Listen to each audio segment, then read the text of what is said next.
चुनाव जो बदलते हैं देश की तस्वीर, लेकिन इन्हीं चुनाव के साथ जुड़ी होती है हमारी भी तकदीर।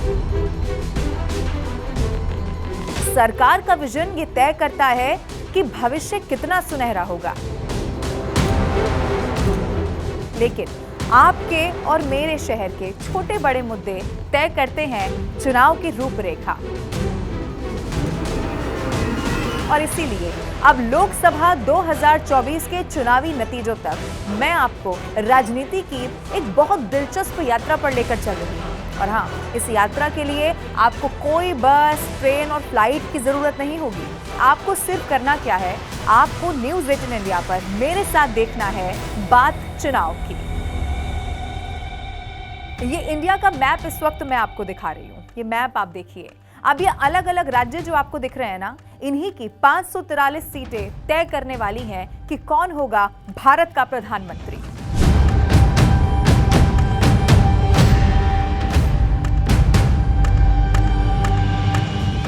तो चलिए शुरुआत करती हूं एक सवाल के साथ। अगर इस वक्त मैं कहूं चुनाव, तो ये सुनते ही एक सबसे बड़ा मुद्दा आपके जहन में क्या आता है? राम मंदिर ही ना। अब वो है भी उत्तर प्रदेश में, यानी कि सबसे ज्यादा 80 लोकसभा सीटों वाला उत्तर प्रदेश। और कहा तो ये भी जाता है कि दिल्ली का रास्ता यूपी से होकर ही गुजरता है, तो क्यों ना यहीं से की जाए शुरुआत। लेकिन क्योंकि बात अयोध्या की है और पूरा हिंदुस्तान राममय है, तो आज मैं 80 में से सिर्फ एक सीट की बात करूंगी, और वो सीट है अयोध्या। अब चूंकि समय चुनाव में बहुत कम भी रह गया है और सारे राज्यों जो इस वक्त मैंने आपको दिखाए ना, उसका चुनावी फैक्टर मुझे आपको बताना है, तो मेरी कोशिश ये होगी कि एक साथ कई सारी सीटों को आपके लिए मैं कवर करूं। लेकिन आज ये पहला एपिसोड अयोध्या, प्रभु श्री राम की जन्मभूमि को मैं समर्पित करती हूं।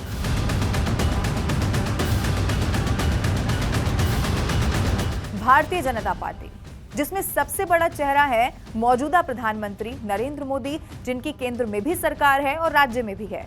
वाराणसी से वो सांसद हैं और रामलला की प्राण प्रतिष्ठा वो कर चुके हैं।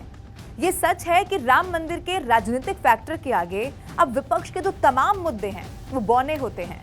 लेकिन फिर भी यूपी के मैदान में भारतीय जनता पार्टी के सामने आखिर है कौन, ये भी जरा जान लेते हैं। सबसे पहले मैं बात करूंगी सबसे पुरानी पार्टी कांग्रेस की। 2014 और 2019 में चुनाव हारे हैं। अब राहुल गांधी अपनी सांसदीय की सीट अमेठी भी हार चुके हैं। प्राण प्रतिष्ठा जब चल रही थी तो वो अपनी न्याय यात्रा पर निकले हुए थे। एक और चेहरा अखिलेश यादव का देख लीजिए, ये जीत का दम्भ भरते रहे हैं इससे पहले भी कई बार।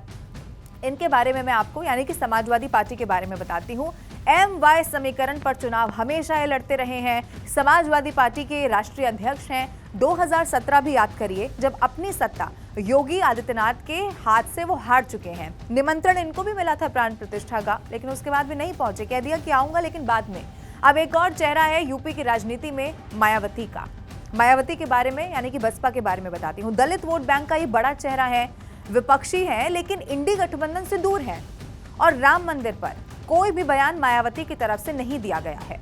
अब इन सब विपक्षी पार्टियों ने कभी मंडल कमंडल का दाव चला, कभी मुसलमान यादव किया, कभी मुसलमान दलित, लेकिन अब सब कुछ धाराशायी हो गया है।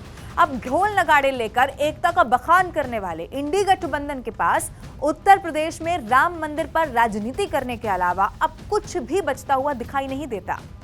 अब देखिए, वैसे तो हमने हर बार किसी न किसी चुनाव में किसी न किसी पार्टी को धर्म के इर्द गिर्द चुनाव लड़ते हुए देखा है, लेकिन अब ये भी समझ जाइए कि अगर यूपी में किसी ने भी, चाहे वो बसपा हो, सपा हो, कांग्रेस हो या कोई भी विपक्षी पार्टी, अगर धर्म की बात की तो इसका फायदा भी भाजपा को ही मिल जाएगा। अब ऐसा क्यों मैं कह रही हूँ, खास तौर पर अयोध्या के लिए, तो आपको ये भी समझाती हूँ। अयोध्या की आबादी पर जरा आप नजर डालिए। 79.73% हिंदू हैं, 19.26% मुसलमान हैं।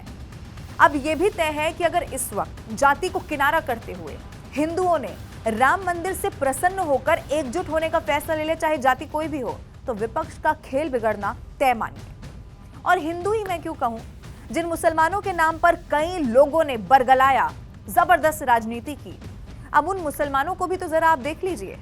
ये तस्वीर देखिए, इकबाल अंसारी मोदी पर पुष्प वर्षा कर रहे हैं। वो तो बाबरी मस्जिद के पक्षकार रहे हैं ना। ये नाम आपने इससे पहले भी कई बार सुना होगा। सिर्फ इकबाल अंसारी क्यों, ये देखिए। सनातनी मुस्लिम शबनम शेख अयोध्या की पदयात्रा पर निकल गई। ये तस्वीर अपने आप में हजारों शब्द बता रही है।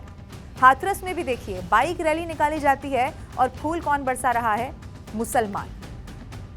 अब आप बताइए कि क्या प्रमाण हो इस बात का कि अब मुसलमान भी योगी और मोदी के साथ हाथ मिलाकर खड़े हैं। अब आइए इसी उत्तर प्रदेश की यात्रा में अब मेरे साथ थोड़ा सा पीछे भी चलिए। 2014 में जब जबरदस्त मोदी लहर थी, उसी के नतीजे अब मैं आपको याद दिलाती हूँ। केंद्र की कांग्रेस के साथ साथ यूपी में सारी विपक्षी पार्टियों के आशियाने नरेंद्र मोदी ने उस चुनाव में जब जबरदस्त मोदी लहर थी तब धाराशायी कर दिए थे।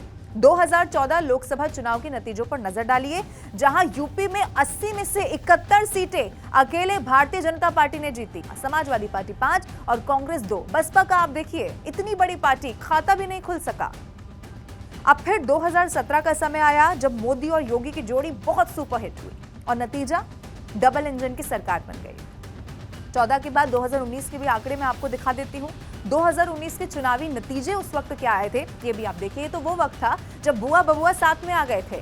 भारतीय जनता पार्टी को 62 सीट मिली थी। सीटों में कमी आई लेकिन वोट फीसद बढ़ गया था और जानकारी ये है कि 50 के करीब ये वोट फीसद पहुंच गया था। समाजवादी पार्टी 5, बसपा 10 और कांग्रेस को इस बार 1 सीट मिलती है।